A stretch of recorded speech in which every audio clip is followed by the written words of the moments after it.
How to cut and trim video and TikTok for your iOS and Android device. Now in this video, I'm going to show you how you can cut or trim videos for your TikTok account if you're using an iOS or Android. Process is actually the same.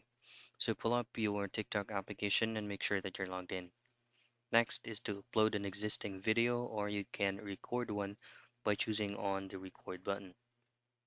So say for example, we're trying to record a raw video right here. Then all I have to do next is to press on this drop down menus and then choose on the edit feature.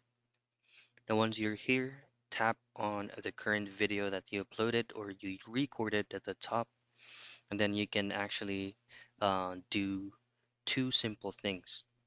So first, to trim the video is to use this arrow pointing to your left by simply dragging it into your right. Same goes at the left side. Now the other thing that you can do is to go on the specific part of the video that you'd like to be cut and then use this option here that says split. And there you have it. That is how you cut and trim video on TikTok for your iOS and Android.